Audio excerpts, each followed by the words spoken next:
Well, again, thank you guys for coming. My name is Ashley Lubinsky. I am the founding executive director of the Firearms Research Center at the University of Wyoming. That's housed in the College of Law, although I am not a lawyer. I am a historian, and I started my kind of adult career off at the Cody Firearms Museum at the Buffalo Bill Center of the West. And which is why Danny and I are both on here today. And Danny Michael is the current Robert W. Woodruff curator of the Cody Firearms Museum. And so we're going to talk a little bit about the renovation, which we both worked a lot on. I hired Danny on as my assistant curator, and he took my place when I left back in 2020, I think it was. And so we're going to start a little bit. Danny's going to talk about the collection because I realize not everybody knows what the Cody Firearms Museum is. So we'll talk a little bit about what the collection is, the history of the collection, and then we'll go into the renovations that we did when the museum reopened in 2019. Oh, this is the legal disclaimer that they make me do at the law school. All right, Danny, take it away. Alrighty, so as Ashley mentioned, I'm now the current curator of the CFM and come from a history and then public history background prior to coming out to Cody, Wyoming when Ashley hired me for this job, and was hired on as part of this renovation project. So now that we're 5 years on from the renovation, I think we get to have a neat opportunity to look back and in the beginnings of the project and all the way through and now see where it stands today. As Ashley said, just for those that aren't familiar, I'll give you a quick few minutes and rundown of the CFM and the Center of the West. So the center is 5 museums. We have the Cody Firearms Museum, Whitney Western Art Museum, Plains Indian Museum, Buffalo Bill Museum, and Draper Natural History Museum, and the McCracken Research Library. So those comprise the Center of the West, all on one campus here in Cody, Wyoming. And we got our start, obviously, as we're named the Buffalo Bill Center of the West, through the Buffalo Bill Memorial Association, originally founded to commemorate the life and work of William F. Cody. So as you can imagine, the exhibits here focus on the American West, and firearms obviously play an important part of that. And while most of the museums relate back to that original messaging, we've all grown a little bit to take on some different disciplines as well, and firearms is no exception. Obviously, with our collection, which I'll talk more about here in a second, really our scope has expanded beyond just the American West to talk about all of firearms history. So a big theme that you'll hear Ashley and I talk about as we discuss the renovation is visitors. So when we did the renovation, we tried to make this a very, I would say, visitor-driven thing. So we get visitors from all over the world. We see them, all across the Western region is a lot of our visitors, but we see both West Coast, East Coast, international, overseas, all sorts of visitors, which means all sorts of firearms knowledge and experience and comfort levels. So we see a wide range of visitors that come to the center and then visit the Firearms Museum since we're here. And a bulk of that is because we're so close to Yellowstone. So that spillover traffic from Yellowstone drives a lot of visitation in the region, as you can imagine. And so we get a lot of people that are going through Yellowstone, see a museum, and make that a part of their itinerary. And a few people that seek us out specifically versus coming to the region for that.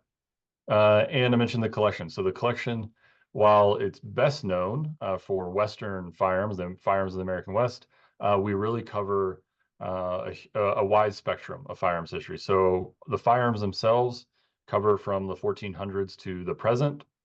There's about 7,000 firearms in the collection, in the CFM's portion of the collection, I should say. And about 4,200 of those are on display at any given time in the current installation. So that number changes mostly by ones and twos at any given time, and then shifted with the renovation. We were able to get some more than we had on display. So we have about 4,200 right now. A little, as you can do the math, it's a little over half.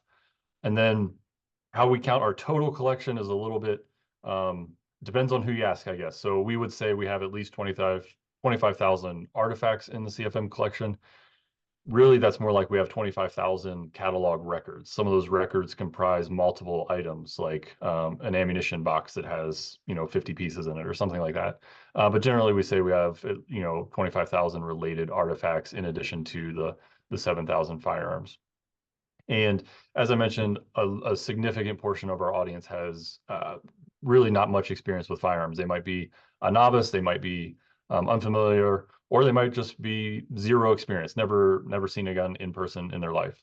So we have, like I said, a big chunk of our visitors just have zero experience with firearms, which not everybody, I think, assumes. Once you kind of understand where our visitors are coming from, I think it makes sense. But I think because we're so firearms heavy, not everybody makes that assumption to start with. The collection, the history of the collection is that it really got its start as the Winchester Arms Collection through the Winchester Repeating Arms Company. Oliver Winchester himself collected some of these pieces, which is a really humbling connection to have to our past and to our history. But he began collecting in the early days of Winchester, and we have some letters to that effect. I think the earliest reference to the collection is 1871, where he talks about wanting a piece for his collection. And that piece is still in the museum, which is really neat.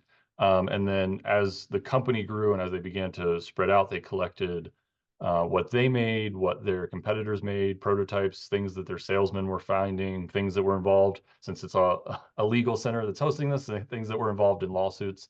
All these kind of reference pieces that they collected when they worked with the Ordnance Department in World War I and World War II. They got a lot of foreign military items in. So the collection really expanded over the years. But by the mid 20th century, Winchester had a lot of firearms on their hands and was beginning to wonder what to do with them. Many of the pieces were getting to be obsolete for technical reference, but still the company thought they were worth keeping around. And they actually decided to open a museum in New Haven, and that opened in the late 1950s. They had a museum for a while in New Haven at the factory, but as is common with these types of endeavors, a for-profit company running a non-profit sort of museum at the same time, there's a lot of different priorities for those two types of organizations. So quickly became apparent just after a few years that they probably didn't want to be in the business of running a museum on site, and began to look for another home for the collection, and settled on the Center of the West because Winchester, in the post-war era, marketing its Western identity, uh, had built connections with the then Buffalo Bill Historical Center, had done a fundraising endeavor for a commemorative around Buffalo Bill Cody. And so there were some connections there, and Cody made the short list and eventually was selected for Winchester to loan their collection originally. That came out in 1976 and was dedicated on July 4th, the same week in 1976. I think John Wayne was the Grand Marshal of the parade that year and spoke at the dedication. And then they opened an installation of the collection as the Winchester Arms Museum here in Cody in the late 70s. That ran through to the late 1980s, in what time Winchester donated the full collection to the museum. So not just on loan to us, but fully owned by the museum. And that's when we decided to build the current wing where the CFM is housed. That installation ran from 1991 until our renovation in 2019. And it's how we got our current name, the Cody Firearms Museum. At the time, Bill Ruger was on the board. And I think you could read into this either altruistically or very selfishly, but he didn't think any single firearms manufacturer, since it represented such a wide swath of firearms history, should get the credits for this collection. So he at the time gave a sizable donation. And I quote, "You name this son of a bitch anything but a firearms manufacturer," end quote. And I guess signed the check that day, the story goes. And now we're the Cody Firearms Museum. So money talks, as they say. But then in 2018, we began the renovation process, opened in 2019, and since 2019 have been in the current installation that you see today. So When that's the quick history of the collection. I'll let Ashley take it from there. So one thing too about the original Winchester Arms Museum or the Winchester Collection was that it ranged far beyond just Winchester, because at one point in the 20th century, one of the executives named Edwin Pugsley had his sizable collection merge with the Winchester Collection. So the Winchester Collection, when it came out to Cody, had all kinds of stuff from crossbows and longbows, because that's what Pugsley collected, all the way up through machine guns. So it went far beyond this idea of the West, which Danny mentioned. And so We decided to renovate the museum because it opened in 1991. It became the Cody Firearms Museum. And by the time we opened, it had been around for a really long time. When you think about it, we started this process, it was about 20 some years old. And that might not sound very old in people terms, but in museum terms, that's quite old in terms of not just the collection and collections care, but then also the interpretation as well. I started with the Center of the West back in 2010 as a research fellow and basically any position I could get my hands on so that I could be hired full time. And back in 2010, the renovation was a topic of conversation. I actually found paperwork in my old office that talked about the renovation. So it was something that the center had been thinking about, but it didn't really start to progress forward until around 2015, which is when I took over as curator, which I realize as I say that makes it sound like I was the reason, but they were starting to pick up speed before I took over. But I ended up serving as the project director on that renovation. But it was a really long process because we had no idea where to start. We had 40,000 square feet split between two floors. We had, thousands of artifacts, as Danny mentioned, but we were trying to kind of figure out how we can shift the topic from not just guns on a wall to something that anyone could come in and learn something. We did a lot of kind of initial survey work on the renovation to see who was even coming into the center. So 200,000 people come through the center every year. And we wanted to know how many of those people kind of self identified as enthusiasts, as gun owners, and how many people really didn't know anything about guns. And we were surprised to learn that about only 50% of the people that came through really cared about guns or even had any real experience with firearms. So that meant that the old Cody Firearms Museum was alienating about 100,000 people that were coming through the center every year. So when we looked at our kind of next stage of survey work, we looked at those people and whether or not they're coming into the museum. And if they're not coming into the Firearms Museum, why? And we were pretty surprised that only about 3%, I believe, of all people that come through the center said that they would not ever go into a firearms museum. We thought that number, especially with how political firearms can be in the United States, we thought that it was surprising that number was so low. So we decided not to focus on that 3%, and we focused on the group of people that one either really wanted to come in because they were interested in firearms, or the group of people that wouldn't prioritize it, why they wouldn't prioritize it, and what we could do to get them in. And one of the biggest things was to create kind of move away from just a firearms museum, which is kind of almost like an art museum. You get a lot of objects on the wall and not necessarily a lot of interpretation. So push out of just the firearms museum realm and become a firearms history museum. A little background kind of on guns and gun displays. There's a lot of interconnectivity between art and guns, especially because a lot of art museums like the Met and the Art Institute have arms and armor collections. And most kind of firearm specific museums were by and for the collector. So you didn't necessarily have someone with extensive museum experience, but you had someone with extensive, firearms knowledge. And then they developed kind of the care and maintenance and understanding of what was needed for a museum. Or you had a museum that had some guns, but people who weren't specialists. So there was this kind of relationship that wasn't always coming together. And so we felt like we had a really unique opportunity with the renovation to create something that hadn't really been done on this scale in the United States before. So as the says, we kind of switched this idea of culture and context behind firearms history. But we also didn't want to display fewer firearms. People come to see our firearms, so we didn't want to kind of vault the firearms and only select, our 100 best and then do completely immersive interactive exhibits. This is the graphic, unless Danny can tell me differently. It should be the graphic that you see, the first thing you really see when you go into the Cody Firearms Museum. And it's a preview of all the different kind of galleries that you encounter. And the text on here, because it's a little blurry, says the Cody Firearms Museum interprets over 800 years of history with more than 10,000 objects in 40,000 square feet. This museum invites you to learn about the many ways people have used firearms throughout history in times of both war and peace. And please use what you see here as a foundation to spark your own research and further discussion beyond these walls. I mentioned the fact that we all know firearms are a really emotional and political topic in the United States, and museums are not to get involved in that. And so when we started planning for the renovation, our kind of attitude with everything was we're here to educate, we're here to provide history, good, bad, and indifferent.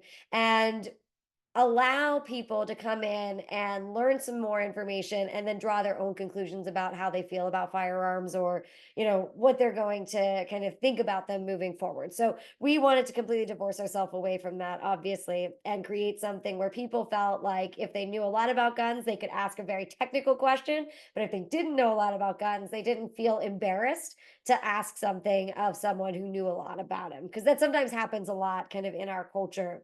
A lot of people are kind of nervous to ask something because they don't want to look dumb.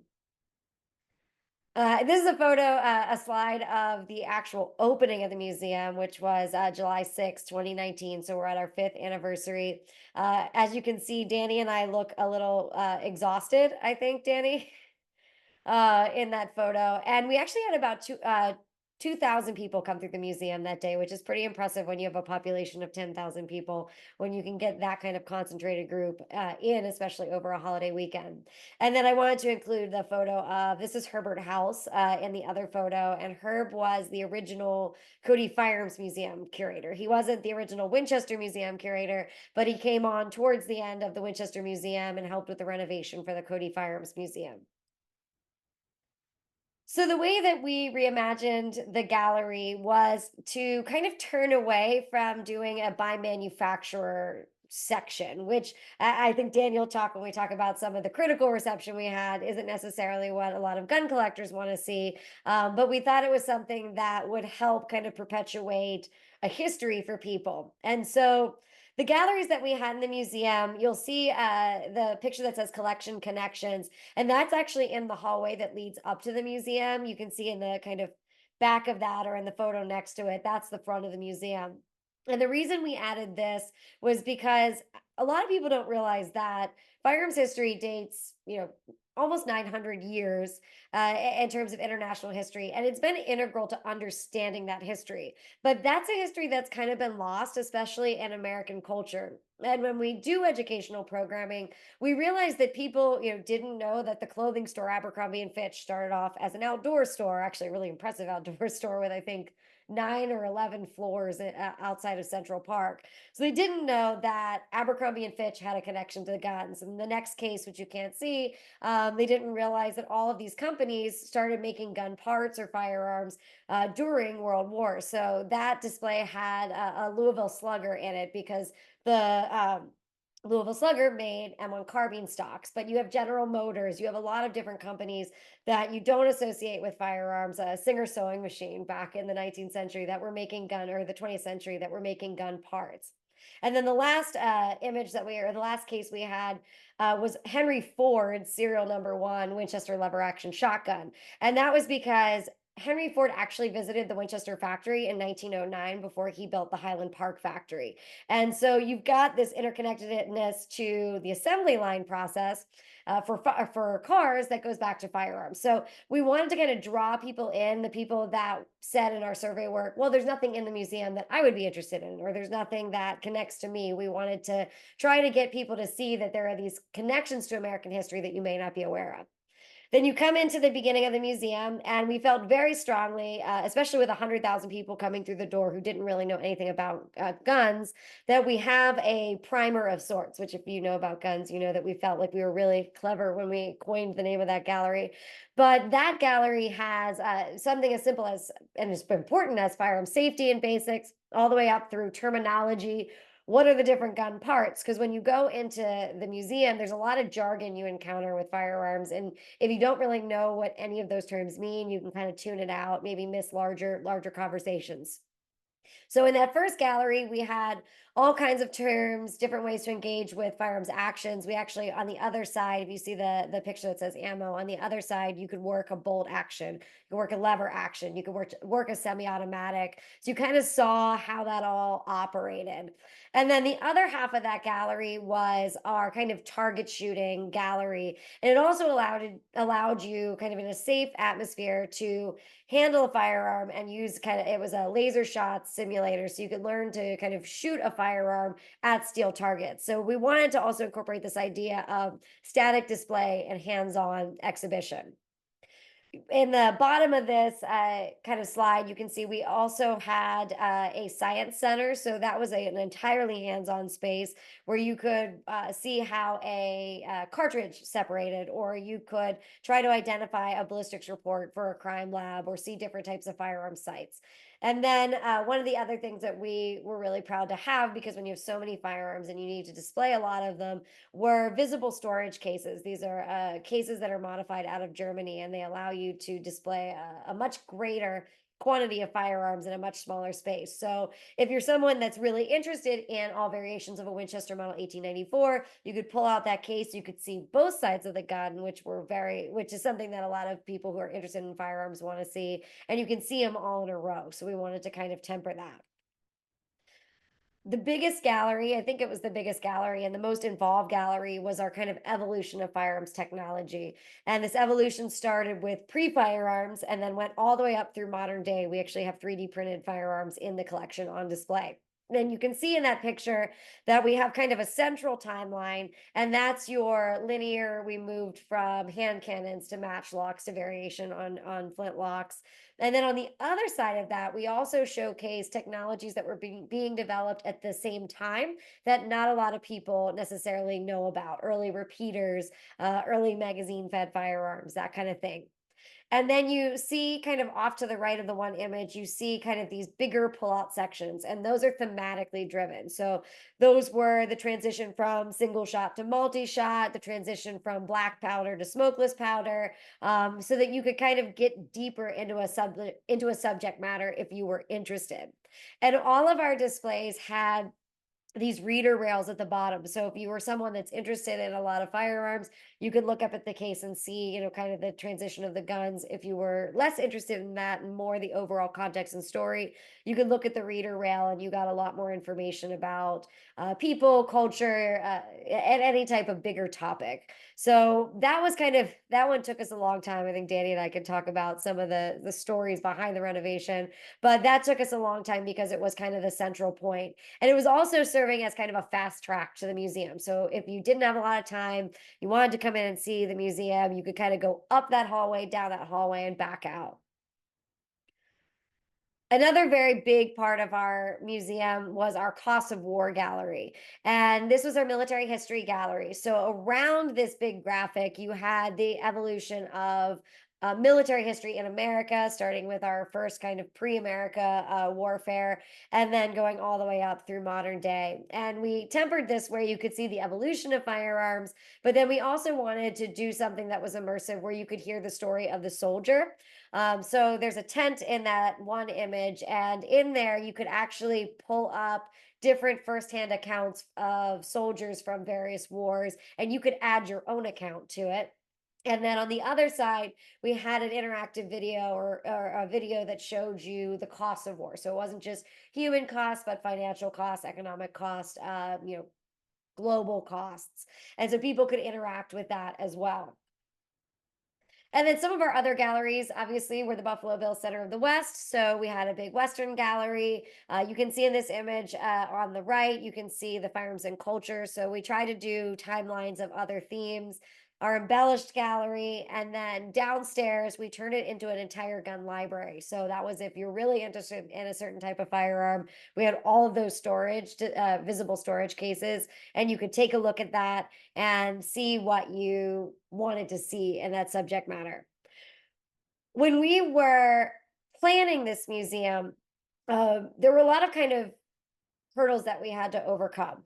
When I took over as curator, I was initially told that if I basically lose my job if I displayed one less gun than we had in the old museum, because there was fear again that you would vault the firearms in lieu of a larger story. And so we were looking at the best ways to display that. And we did so with a combination, as you could see, with visible storage and open display storage. But we also were able to accomplish about 1,000 more firearms on display away with that kind of combo. But there was a lot of people that wanted a lot of different narratives to be told. So I think that we were able to kind of encapsulate that as much as possible. But the part of this that we wanted to talk about is kind of the reception since then. I left the museum as curator in 2020, I think, and I stayed on for another year as a consultant. But Danny's really kind of pushed the museum into a new era. And fortunately, unfortunately for Danny, he's gotten to hear a lot about the positives of the museum, but he also is learning what's not working with the museum. So I think we'll transition into talking about some of the praise we've got and some of the critiques we've gotten for the museum. Danny, if you want to take it away. Sure. And Ashley and I have joked a lot about the fact that we did this big renovation and then she got to bounce and I got to hear all the complaints. I would like to Um, say that I stayed on for a year to make sure yes. we closed out the budget because I knew if I left earlier, it would look suspicious. So I stayed on for a year. But no, Ashley's right. I think the best way that she summed it up right is that there's just a lot of expectations. We presented this project to museum conferences, and everybody in the museum world wanted us to do X. We presented it to stakeholders from board members and other staff, and they wanted to see this. We presented it to our design team, the design firm that helped us, and they wanted us to do that. So we had all these different expectations. Anti-gun people, they wanted to see X. Pro-gun people, they want to see that. So there was all just a huge set of expectations. And I think we moved the museum forward, if I'm being, generous to us and kind to us. But there's just no way we can meet all those expectations. There's just too many things. And I think at the end of the day, what Ashley really set out to do in her work in prepping this project, and then what we tried to do as we worked on it together, was, like I said, thinking about our visitorship and what mattered for them. But that does leave us open to some critiques, right? No museum gallery is a perfect representation of its topic, and certainly that's true of the CFM. Even with all we poured into the renovation, there's always going to be some gaps. So there's the common critiques of museum fatigue is a real thing. Visitors can only spend so much time in a gallery before they just wear out and can't consume the content anymore. So there's not enough seating. It's a big space. It's 40,000 square feet. It's laid out. It's not laid out in a linear fashion necessarily. There's not a right way to go through it. So people were like, I'm all turned around. How do I get out of here all the time? And so we've tried to address some of that through signage and that kind of thing. But that's just the basic practical critiques we kind of would see. The overwhelming, we hear overwhelming a lot because we went artifact heavy. That was a choice. Part of it was that there was some concern that in a highly politicized era we might vault more of the collection than we really should. So we did that for a reason, but also philosophically I would say that we wanted an object heavy museum because museums matter because we have the stuff. We're not just a shiny Wikipedia article. We have the things that were there. People can still connect to the artifacts. So we went artifact heavy, which not everybody does these days. But it can be overwhelming when you see 4,000 or 10,000 artifacts on display. And I mentioned all the expectations, so probably the two most common critiques I hear of the museum is that we're way too pro-gun and that we're way too anti-gun. So I've been yelled at over both of those things to my face. My favorite is that I was called a nincompoop once in the galleries to my face. So that was a pretty good one. That's my all-timer. But you can see how somebody that was very pro-gun, might want us to be more of a shrine to the Second Amendment than we really feel comfortable being. Somebody that's anti-gun might just be appalled that we educate this many people on the importance of firearms history. So we're both sides coming at us on that end was one of the critiques. And then probably the biggest sort of visitor experience, if we think about, I mentioned we want this to be an audience driven kind of experience to a degree. One of the biggest audiences that has, could critique us, I think, is in transitioning from that really manufacturer oriented, here's all the Winchesters, here's all the Smith and Wessons, here's all the Remingtons, here they are by model. That's really helpful if you're in that collecting audience, but it was hard for our general visitors to engage with. So when we shifted away from that, I shouldn't say a lot of our collectors, because many of us responded well, but some of our collectors in that audience would say, well, I really like the old museum because I could see all of the Model 70s or all of the X. sort of together. So that, and that's certainly, we had to make that choice. It wasn't something we couldn't really balance both. We tried to balance both to a degree through open storage and other things, but that's certainly less oriented that way. So that was probably our strongest visitor critique upon opening. Um, and what I would say to one of those is, especially to that collector critique, I'm not too worried about, somebody that's hyper partisan that thinks we're being too or not enough political, because I don't think we are. But something like the collector critique, what I generally tell people is, everybody's familiar with this, with the expression that sometimes you don't know what you don't know. I would change that a little to say we don't know what our visitors don't know. So I'll talk to gun knowledgeable people. I'll talk to somebody that would be a collector by any modern definition, but maybe their focus is more modern firearms. Maybe they came to firearms through seeing them in Die Hard. That's a segment of people I talk to, and they don't know how a trapdoor works. They don't know how a Springfield trapdoor works, or what a Winchester is, or what context it was used in. But they would be jumped right in with the expert level audience, but have no knowledge on 19th century firearms. Or even, I talked to a guy just this morning, actually, who was in the gallery and he was asking some questions, clearly knew something about guns, but then asked me, how long has rifling been around? Like, he would certainly rate somewhere above the intermediate to expert level in some terms, but then a really basic question like, right, when did rifling get its start? So it's really hard to judge even where our knowledgeable visitors, the people that say they were knowledgeable, were at, much less where our people that would self-describe as firearms novices are at. So I think those are our big critiques. There's the basics of, it's just an overwhelming place because of the size of the collection. And then there's the hyper partisan critiques. And then I think there is that sort of, we're doing things, not necessarily as the traditional firearms museum. And I think certainly some people weren't thrilled that we changed it to fit. I think you could say in some ways we're playing to a lower common denominator to try and make people feel more able to learn about firearms. But it does lose, the expert then can't have that detailed conversation that they might want. So those are some of the critiques that we've seen in the museum, but I think we have seen a lot of successes. Sort of, proof is in the pudding, so to speak. In that, in the prior installation, what we would see all the time in the center is visitors come into the center, dad's going into the firearms museum, family goes to see the rest of the center. That was a really common occurrence. And we saw that to some degree in our survey work. And what we see now is the whole family goes into the firearms museum, and I consider that a huge success. And I don't know that I can claim credit. That wasn't my part of the project necessarily. That was, I would say, more Ashley's vision than mine. But we see that success in that families come in together. We see a younger demographic engaging with the museum than we saw before, and that could, you could make the argument that that's not us doing that because of the museum. That's just wider trends. But we do see that in the galleries. We see a higher number of female visitors than we used to. So we saw all these changes, and we did some survey work initially and saw these changes. And then we certainly saw, we've seen this continue over the last few years with the museum. And I think that's what I would consider a positive. If you're real stick in the mud and you just wanted to see only every Model 70 we had, you might not agree with me there, but I will maintain that that's a positive, that we see this wider audience engaging.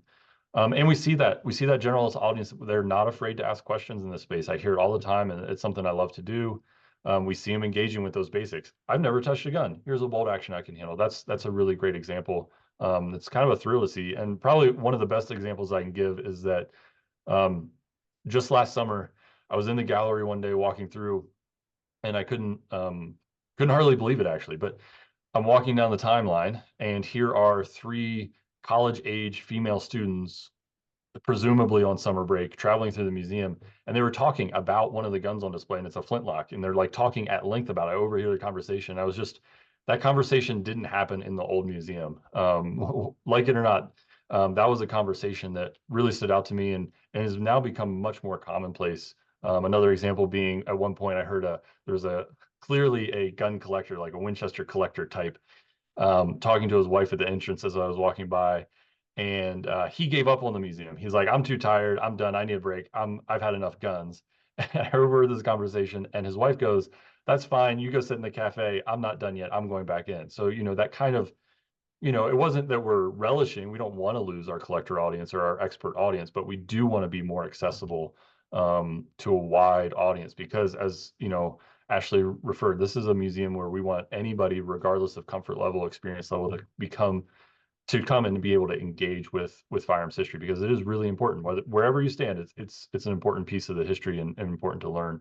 And we're really pleased how that's been successful. So I would say that's our success of the renovation is opening this place up to a wider range of audience that are engaging in this history. Um, and I think when we look to what our goals are moving forward, on the next slide, I have a few of these, but obviously I mentioned this visitor-centric sort of model for how we're responding in the museum.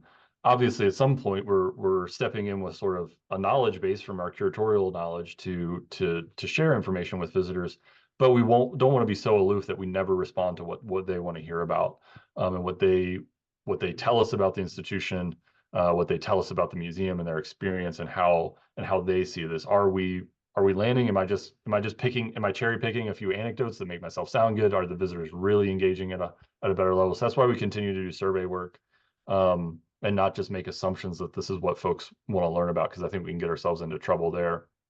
Um, and then one of the goals of the CFM, when we renovated, we're one of the more recent large-scale firearms museum renovations. I don't know of any major firearms collection that has renovated their entire space since we have. I'm sure there'll be some in the near future, but I view us as hopefully a good example to the rest of the field. I don't want to say I have all the answers, but I think we've done some things that have worked really well, and then we can look to be innovative in the museum world on how do you do firearms interpretation. So that's a big goal for us.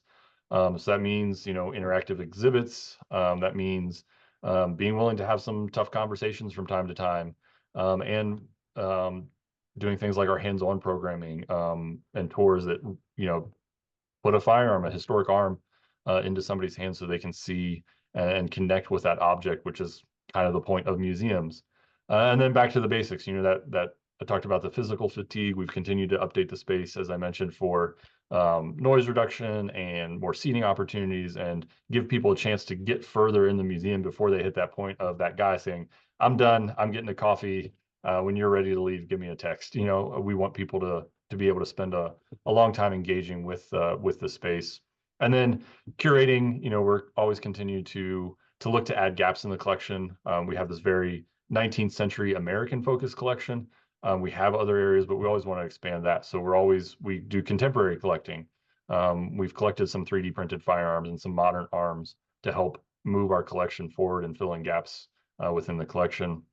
And we're always rotating, of course, temporary exhibits. That was something that Ashley fought very hard to make sure was included, was a temporary gallery that we could rotate more easily, and address new topics as they arose and as we wanted to talk about different things. So we have that really flexible temporary exhibit space where we can, hopefully keep things fresh for people that come back to see us. So I think, if we look at the critiques, some political, some maybe sort of I don't like the way you did it.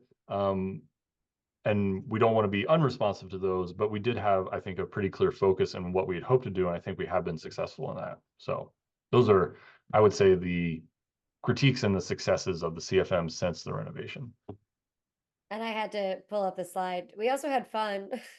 Yeah, it was Kinda. also We it was had a stressful at lot of times, but we fun. did have fun. I think I mean, I know I cried a lot, but we had a lot of fun with the museum.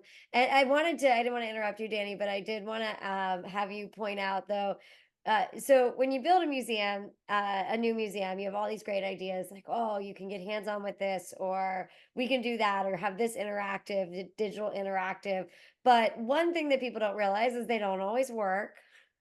Or in one of the earlier photos, there's a map because people, don't necessarily know how to get around your museum. So, Danny, I was just going to ask you about some of the things that have fallen apart, maybe So a really some great of the things example that is haven't that, worked out. You don't have to share all of them, but yeah, I won't some of the share things all. that definitely didn't work that we thought was going to be awesome. I mean, the one obvious one that didn't work like from the get-go and always refused to work was we had this really neat video. It was some older footage that we had used in the prior museum, but it was really good footage of like engravers working. And we fixed that CPU that ran that video um, time and time and time and time and time again. And it never, so we finally had to pull that one out because we just couldn't keep it working. And then the other one being when you think of like the Ashley mentioned that hands-on experience at the front where people could shoot a electronic digital steel challenge course. Um, that one was it's a really cool opportunity, but I've probably replaced the handgun on that 30 times since the opening. You know, people are hard on those. Um, they were they just go through them. People are hard on exhibits. You know, they're in vacation mode. People are just hard on exhibits. It's something we all know.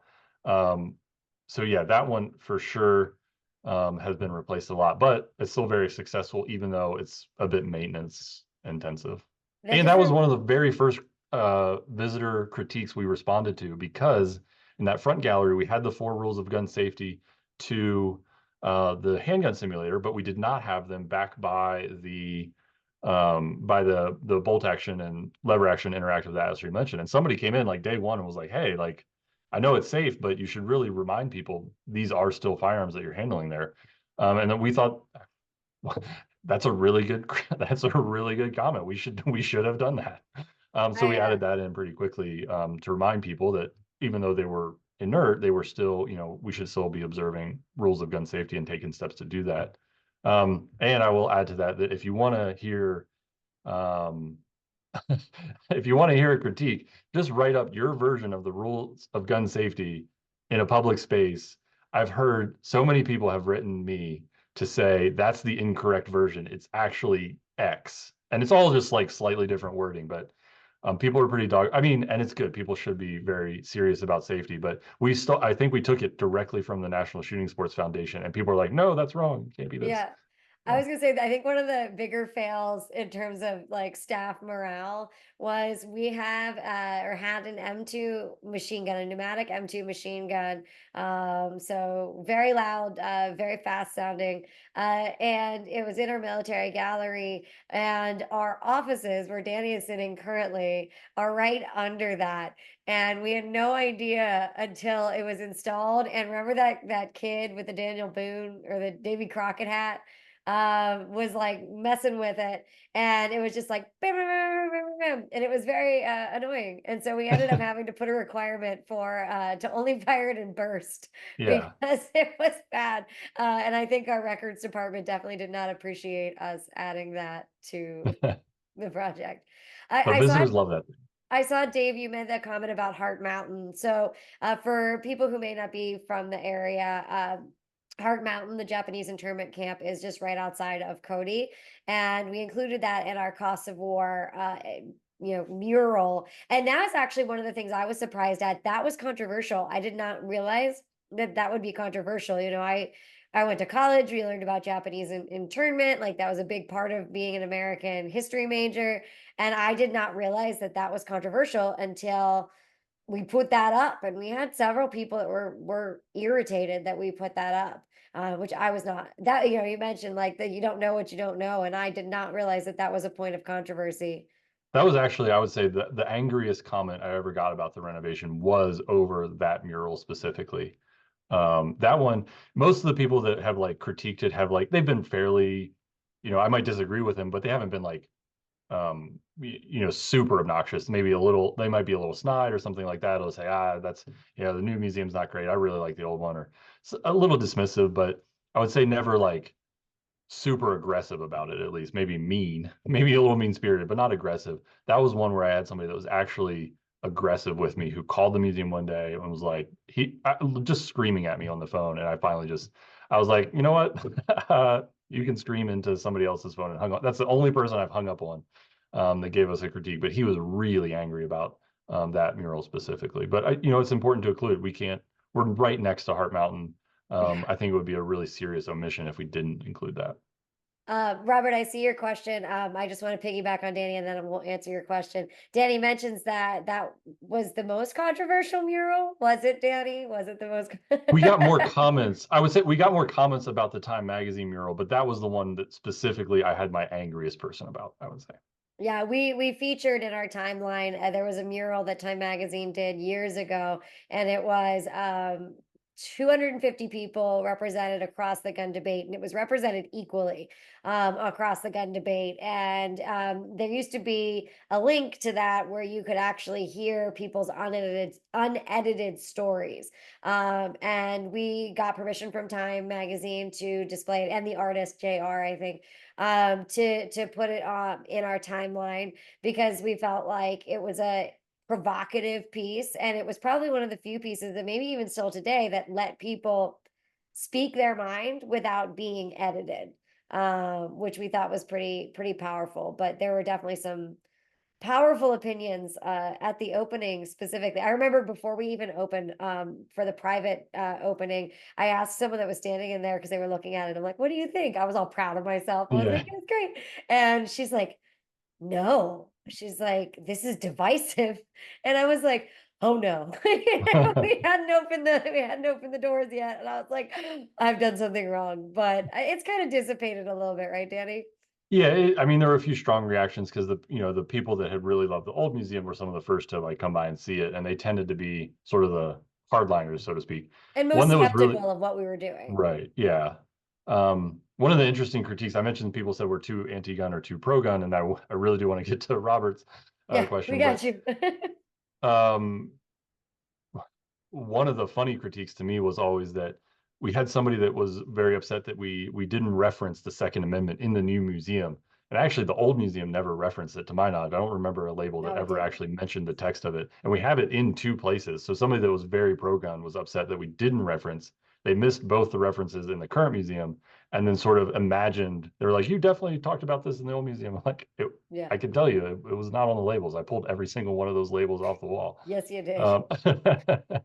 Um, but to Robert's question, to get to it, about do we have any information on or display on any Olympic shooting competition? And actually, one of the galleries, it wasn't quite visible in the photos Ashley shared, is about shooting sports. We thought that was important to include and represent this as this isn't just old timey Kentucky rifle shooting for a turkey or anything like that, or shoots and fests. This is a modern tradition that carries on.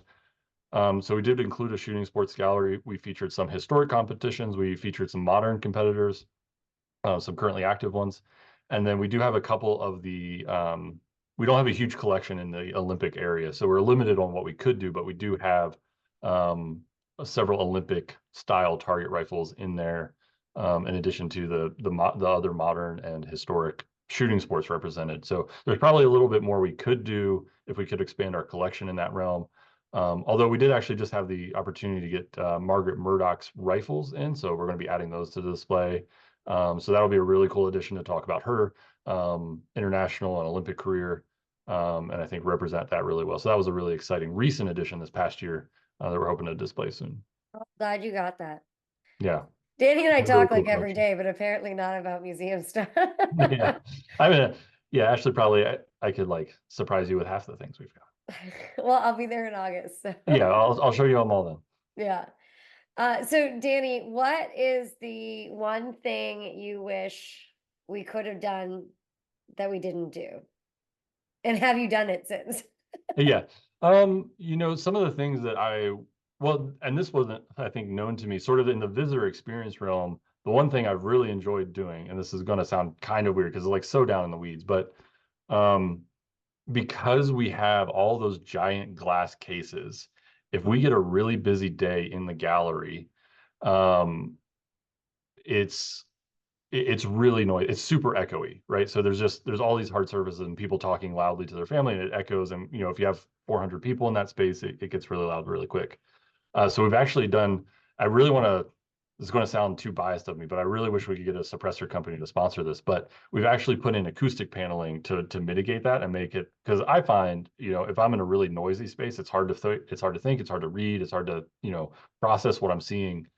So that's actually one of the steps we've taken to try and improve the visitor experience. So that's kind of a down in the weeds nerdy thing that we've added that I didn't expect. And then I think the one thing I'd love to add that we didn't get a chance to is that we talked about early on a sort of a game of in our Firearms of the West gallery. We have a store display of sort of what could you afford in the West, right? What could you get in the West? And we were going to have like a little virtual game around that where you could like you'd get so many sort of, you get what somebody in the 1860s might, you get $20, right? And then all these things cost different things and weigh different things, and you'd have to sort of, you could pick a really nice gun, but then you wouldn't be able to afford anything else. Or you could pick maybe the Civil War surplus, and you could afford some more other supplies, and show people that, like, because that's been really interesting to people. But that was going to be way too expensive. Yeah, That was I the, guess, I mentioned all the weight of expectations, and then of course there is the budget. That's yeah. the biggest one. Well, and what people probably don't know, is that so, when you have, how many guns do we have, or how many items do we have on display? 10,000? Yeah. Okay. And someday I'll stop saying we, but when pretty much 90% of your adult career was at Was an on that one organization, thing. I will stop saying we. What the thing I wish we could have done differently was have more time for labels. We spent Yeah. years writing panels, sub panels, categorizing it. We sent it to so many different like levels of expertise in firearms knowledge. But what people probably don't realize is how quickly did we write those labels, Judy? Like, 3 weeks, oh, it was longer than that. 4 It maybe. wasn't much. I mean, I'm glad that in high school I took a typing class because I mean we were just we had written the expanded object label, so a label that has actual information on it, not just you're like, here's what it is and here's like the barrel length and all that. I wish we could have had more time to have written those because anytime someone critiqued those labels, which we changed and updated, we were like, they would be like, "You have a label that's wrong," and we were like, "Not shocking." Not, yeah. Yeah, I mean, that's a good one. Probably if we could have spent any more time in the project, having some more label copy review, because we had like, there were like 4 of us, I think, Herb, you, me, Nancy. I mean, there were several people working on the label copy, and that was because it all came down to, we knew we couldn't close the museum for a whole season. That would kind of be a disaster for the center and for perception. So we had to do this in about, Nine we ended months. our visitor season um, a little bit early in the August of 2018, and tried to get everything open by, have some things open by May when people would start coming back because of our very short visitor season here in Wyoming. So we had an incredibly tight timeline, and the labels suffered. So the big text panel, like overview labels, those were really well sorted. We haven't had many issues with those, but the tombstone labels about gun information, and that has been a recurring headache. Robert had to run, but he did ask about merch. Danny, you got merch you're selling? We do have some merch. So we don't sell all the merch is Center of the West store merch, and there is some available that we do have a better web presence than we used to. And there is some CFM stuff you can get.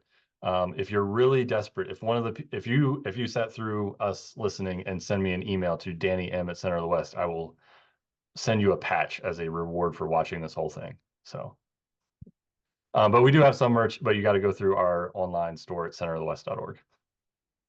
Let's see. One more message. Oh, okay. Just making sure it wasn't a question. So, Danny, if people want to learn more about the Cody Firearms Museum, Buffalo Bill Center of the West, if they didn't hear enough in the last Yeah. hour, Yeah, where if do you they want check it more out? on this, for anybody that joined late, this was recorded, so the recording, or you cut out and I only heard like out as the last word. Oh, where do people check you out? Great. This is we kept it together this long. Check us out at centerofthewest.org/firearms for the museum. Social media is at Cody Firearms across all of the platforms. Of course, Ashley mentioned our podcast at the beginning, History Unloaded, which she and I co-host and have done several seasons of now. And we'll mention that this recording will be available through the podcast for us talking about this. So that's all the ways to find us after the presentation if you want to learn more. And just as kind of a heads up, in August, the Cody Firearms Museum hosts a symposium with a lot of really cool speakers and whatnot. And so hopefully there'll be some content that you guys can hear from that as well. And because I was connected to Cody, the Firearms Research Center will also share this. And I don't know, we share lots of Cody stuff all the Yeah. time. So thank you, Danny, for hopping on the day before the 4th of July. Thank you guys for listening the day before the 4th of July. I feel like it's a little bit of a trigger, maybe, that 5 years ago I made you ruin your 4th of July vacation with your family so that we could finish installing and opening the museum. I mean, I got to work on one of my favorite projects of all time, and you know, this was there was a lot that went into it, but this was an awesome project, and so it was worth it. Yeah. All right, thanks, And guys. Oh, oh gosh, there, if any of you listen to our podcast, you know that anytime I try to end something, Danny has one more thing to say. So go, my Danny. one more thing is because our friend David is listening, and his book Gun Curious is recently out. So if you don't know of that book, you should go order it right now. And he did not pay me to say that. Yeah, but we are in it. So Yeah, the museum, there is a chunk of the museum in it. So yeah. All right, thanks everyone. Enjoy your 4th. thanks everybody. Bye.